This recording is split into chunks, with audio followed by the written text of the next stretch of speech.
Hey everybody, John here from Side Hustle Investing, and I wanted to make this quick live stream to walk you through how the application process was for Tastyworks and do a first impressions walkthrough of the platform. And let me just say that the wait was excruciating. So I am one of the lucky few in Florida waiting for the sign up, and I believe that they were the 50th state to be approved by the Finra brokerage check. So let's actually check to see if they're approved now. So I'm on the Tastyworks platform. So if you are in Florida and you didn't know what the wait was all about, it wasn't on Tastyworks. If you go down to the bottom here, you can check the Finra broker check, and that will show which states have currently approved it. And look at that. Now we're back up to everybody now. So 52 U.S. states and territories. But for the longest time, this little guy was not on the list. So now that's all finally taken care of. Looks like we have a full Tasty Nation, and it's pretty exciting. So I went through the application process. I was on Reddit a while back, and the Tasty Trade support team, they're pretty involved in social media. So they were filling in on a lot of threads, and they sent one out that says, sign up here if you want to jumpstart the invitation process. So I reached out to them. They were very responsive, very kind with everything they were doing there. And now that I finally got my state to be on board, I got my invitation email pretty quickly and went through the sign up process. So when you do sign up, let me see. I don't think I'll be able to do it here, but let's go ahead and give it a try. So I'll put in the email address that I used. You know what? I'm not going to do this just because it's we're not going to do that part. I've already made the account. But when you go through this process, it's very quick. You answer a couple questions. They make it very easy and help you along the way. And literally within 10 minutes, when I hit the send for approval button, I got notification that the team had approved my application and was accepting my transfer. So I've never had an approval process that quick before. So when you hear Tom and Tony on TV say that they've got their teams working around the clock, they're not kidding. They're not lying. So right now I'm waiting for my bank routing to all go through, so I'll be able to fund the account and start trading. But until then, I am able to log in. So let's go ahead and jump over to the Tastyworks platform, because I know that if you're watching the Tasty Trade Network, you've probably seen a few walkthroughs here and there, but it's always good to get that extra perspective. So when you first open it up, let's go ahead into the positions tab here. So when you first open it up, what you'll notice is it's just a lot cleaner. Hold on a second.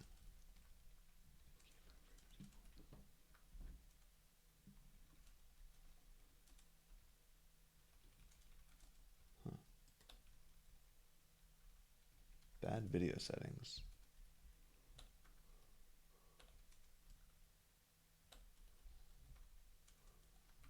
Keyframe, what is this?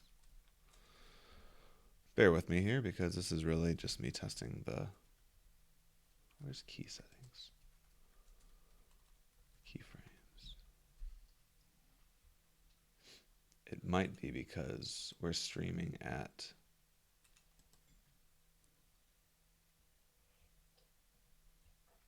Well, let's go ahead and go through this video and we'll see if it comes out poorly on the other side.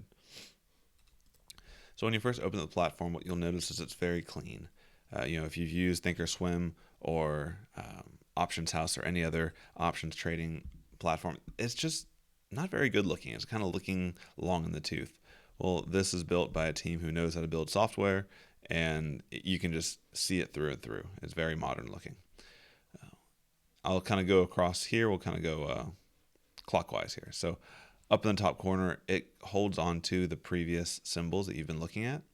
And one thing you'll notice is that when you click on it, it's going to update up here. So you got FXI, it'll update FXI here. It'll update it over on the symbol detail. And if you have a trade on, let's go ahead and go to the chart, it'll update everywhere in the platform. So that's one thing that, in Thinkorswim, you'd have to go and create these links between different pages and a whole bunch of complications that this platform is just kind of simplified for you, which is great. Going across the top, you'll see all your normal information when you look up a stock. So you've got your IV rank, your last price, your last change, your bid, and your ask. I'm recording this on Saturday morning, so you're not going to see anything move here, but during the trading day, it's blazingly fast. You'll see the screen just kind of light up, and all the different, this high frequency middleware that they keep talking about. Don't know what that's all about. All I know is that it's very, very fast. Over here on the right, you can see a intraday chart. That's the 1 day chart of the symbol that you've selected. So again, if we switch it over to GDXJ, you'll see that switch over there quickly. And if I had positions open in that symbol, they would show up here. And if I had any orders, whether they're working, filled, canceled, or other. I'm not quite sure what an other order would be yet, but we'll find out.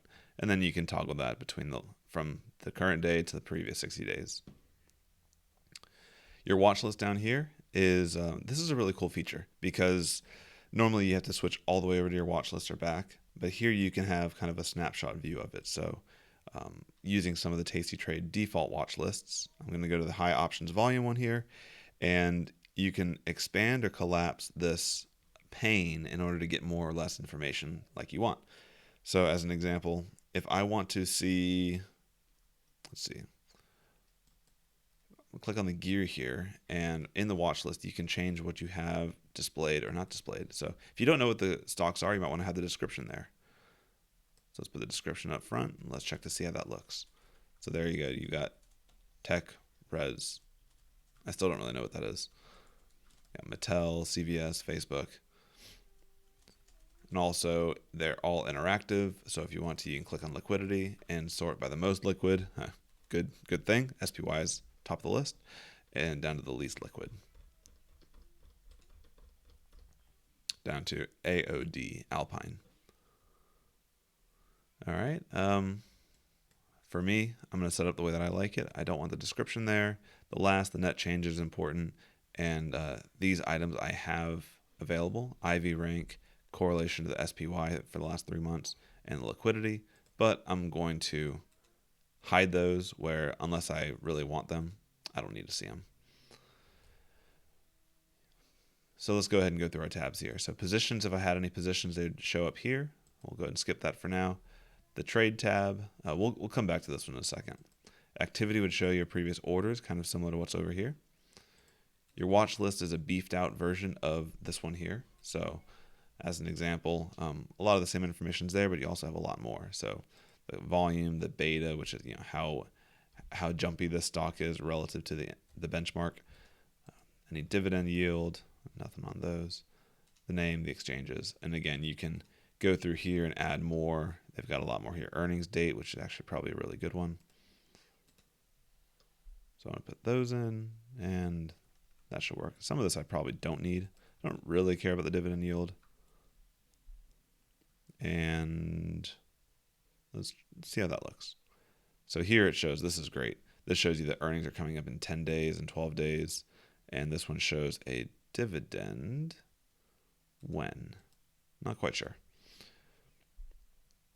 Click on the funnel. You can filter down to when earnings are coming through. So if you only want earnings that are 50 days or more away, you can click that, and then you'll notice all those E indicators, those earning indicators, have gone away because we filtered those out.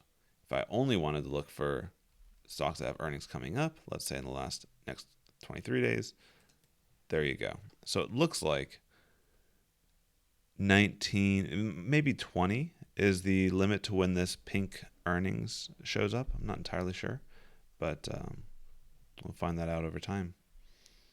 And then also you can look for stocks with high or low implied volatility.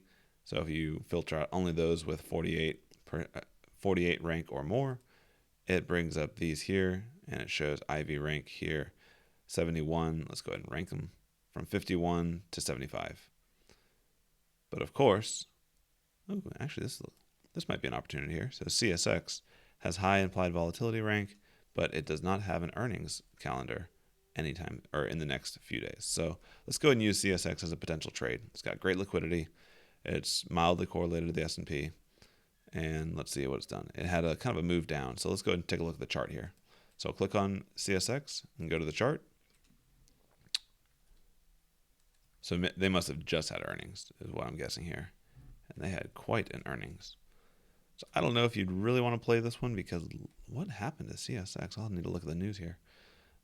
But let's say we wanted to take this and assume it's going to stay range bound from whatever news this was. That was a heck of a move. It's going to try to rest up and make sense of all the news that it just took. So let's go to the trade tab. And here you're presented with either the curve view or the table view. And wow, so it doesn't even have March expiration. So we're going to go ahead and look at the February expiration. And let's say we wanted to do a $3 wide iron condor. So this shows our midpoint, mid price, and we're able to take the one standard deviation line here on the put side and sell a put, and then we can go $3 out to $37 and buy a put. Then we can mirror that and look at this volatility skew. Oh, okay, but they're 5. No, wow. Definitely a skew. So I want to show you something real quick here. So going over to the curve view, this shows the amount of distance between the 1 standard deviation line to the lower side, the 2 standard deviation, and then again, 1 standard deviation on the higher side and the 2 standard deviation. So here you can see that there's about $5 difference between 1 standard deviation and 2 standard deviation on the put side, but then only about $2 difference on the call side. So definitely some volatility skew going on in CSX right now, likely due to that major move that it just had. So if we wanted to go ahead and let's go ahead and put on the automatic strategy. So down here, you can go ahead and click the down arrow and select Iron Condor. And what expiration did it put it at? It moved it to the May expiration. I don't really want it to go out that long. So we can go down here to the expirations and hit time minus, and that'll move us to the 27-day away expiration here. So you can just easily click and drag your strikes back and forth, and we can kind of play around in this range here and see what looks right. So if we were to do a $5 wide, what would that look like? Oh, it wouldn't let us. Some of the controls are a little bit funny. Still getting used to them. We could do the 50, 55, 40, 35. What would that look like? What's nice, you don't need to click into any other screens to see what your trade, what the results of it would be, what the analysis would be. Here it shows you right away. Your probability of profit, 72%, the amount of extrinsic value you'd get for that trade, the delta, the theta, this is the probability that it's at any point is going to reach 50%, max profit, max loss. Don't really care for those numbers here, so we're not going to place this trade, and my account's not filled, but you can see how that works. If you find a trade you like, you can review and send, and there you go. I'm not sure yet if there's a trade journal in the Tastyworks platform like there is in the Doe platform, and for me, being able to track my trades and document it is a very, very important feature. So I will probably be using the Doe platform for a little while they continue to build out the Tastyworks platform. So that's kind of a first look for you. I don't want to go too long in this video. We'll come back more and look through more as we continue to advance this platform. So again, John here from Side Hustle Investing, and I hope you guys continue to trade small and trade often. See you in the next video.